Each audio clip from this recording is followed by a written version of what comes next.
ก็จะไปมาสายนี่แต่ของผัดชาดำน้ำมันต้มตับ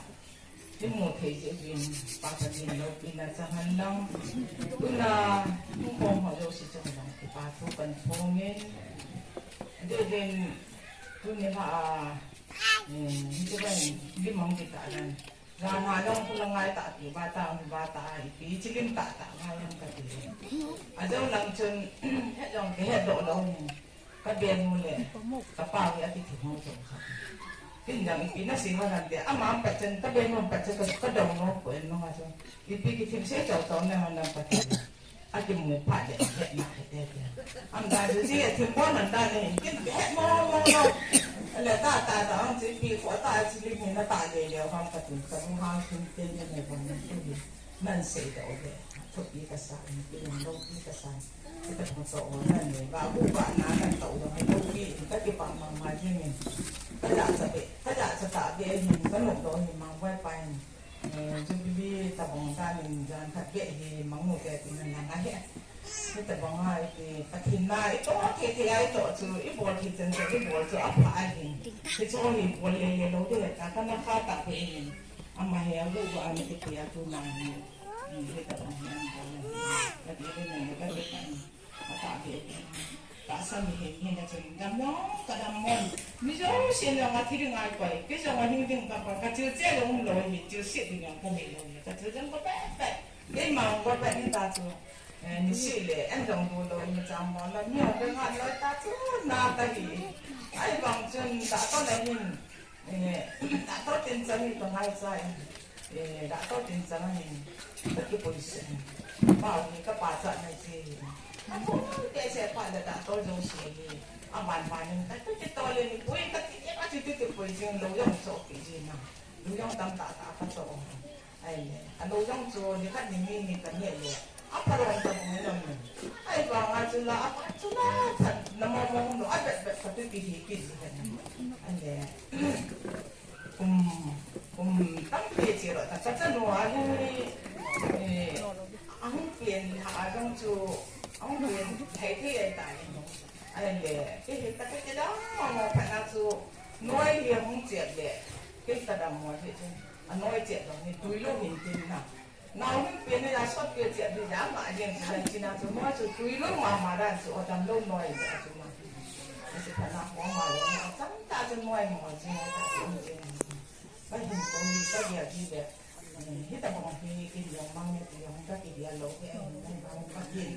but no can't be said a 10 year in coming down a thousand cutting gong cutting not start cut aside a couple cái mà các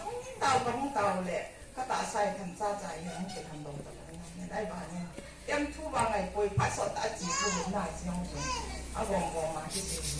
này à xin được mà quay vào còn cái này là thôi cái này cái thì chun và cho nên các đồng một tới ra là gì đây nè cái hồ năm số một cái mấy cái lệ năm số một năm này thì xây dựng lệ xây ngắm ra ngoài gì còn hạ sao mà gì ra xí lệ cái chung cái nào đi là hung xiên lệ bắt ta tê cái nào cái hồ im hồ hàng cho nãy chỉ bao hồi am ăn tiền ấy apa nó ở kia ở lúc này một nông sẽ sao rồi kiến chút cho ăn hạt rồi lệ cái dòng này em mà giáo nhẹ cái này các bạn đâu xíu xíu đâu cái chúng ta bảo cổ chiều sẽ bảo hồ gì cổ lệ em mà trả là cổ đó chỉ cái này này mà họ cho đồ ra cái gì cái dòng này vậy cái đàn là thu lại dòng thì họ làm cái gì thì bây giờ mình kiếm cái xe thì chúng ta thì dùng cái xe thì nó nếu hai đồng để trên năng lắm bài của anh năng lắm bài cho mà cái gì cái đồ là này cái tên đây là cái đồ này nó đồ này nè nó cái cọc tổ cái cặp chít thái này thì này cái này thì anh mấy gì trên đàn chúng ta là chơi luôn nhau không chịu tiền nào thì bây giờ này là cái đồ này cái gì lẹ thì cho bị phải riêng có một đề gì niệm đó là gì cái chẳng cái cái chúng ta thường xuyên bằng hai cái thì ấy thì bằng một cái gì đó lắm xe cái dòng tông đậm và cái phần đó thì tôi đi chắn cái dòng à xe thì tầm bao ba triệu thì tao nó hỏi thì có mình đi chừng này tôi niệm không ai tăng tôi niệm không ai là dân phản này tôi vậy là cái chị bạn các đồ bạn số tiền các gì đi hả tăng tôi mình trong đường có thể trong đường lộc hết là trong lộc các thì trong lộc và thì có mà cái tàu thì trong bọn thế hệ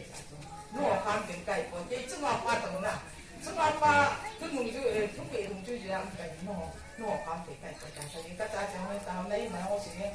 làm cái mỏ đấy mà sử dụng để nó họ sẽ bằng ngã cha đến cày của ta cái họ là ba đâu ra cái hiện nào không biết đâu chứ nào không biết nào tàu nó có màn đêm cái bà này sẽ hiện tôi mình cái họ đi buồn chứ mà cái đi buồn cái chắc bài những bài ấy tiền rồi anh thì tìm không cho rồi những này những chúng ta có phải xịn rồi anh bảo họ ra nhau phải tìm cái tăng bệnh cái bà mà cái này tôi nghĩ nó hó lại đâu xa once again cái gì là ta thì cái dạng không đáng tin cái thì phải nó hỏi tôi xin hỏi là bà sư bà ta cái mà trên thằng bạn ta gì đó đến cho các chị bạn mà ít quay ba chục mà thế này thì phát hiện lúc biết là thằng bạn là trắng tiền tài nó các chị phải